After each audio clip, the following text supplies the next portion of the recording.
les traitements du cancer de la prostate métastatique reposent sur l'hormonothérapie.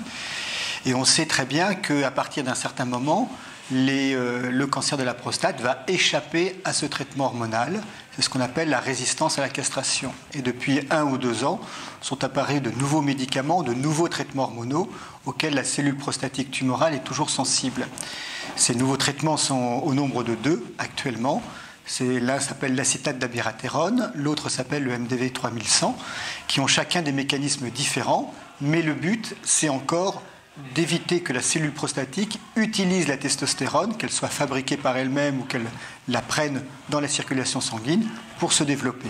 Et donc ces 2 traitements vont bloquer l'utilisation de la testostérone par la cellule prostatique et vont permettre de contrôler encore pendant un certain temps la maladie prostatique.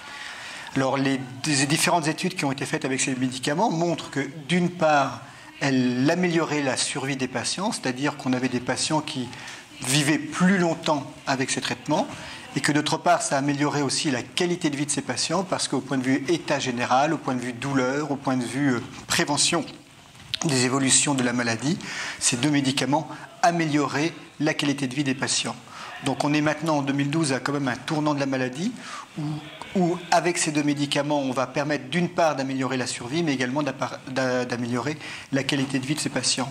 Et à côté de cela, à côté de ces 2 médicaments, on va dire, de fond de la maladie prostatique, il existe aussi des médicaments qui vont protéger l'os et éviter qu'il y ait toutes les complications liées aux métastases du cancer de la prostate, c'est-à-dire d'éviter les fractures pathologiques, d'éviter les phénomènes douloureux et aussi prévenir l'apparition de nouvelles métastases. Ça, c'est des médicaments d'un type particulier qu'on appelle les biphosphonates, qui sont de 2 types, l'acide zoléndronique et le dénosumab.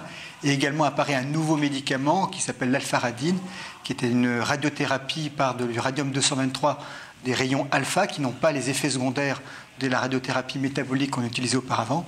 Et ce médicament, non seulement va améliorer la survie des patients, mais également va diminuer les complications osseuses du cancer de la prostate.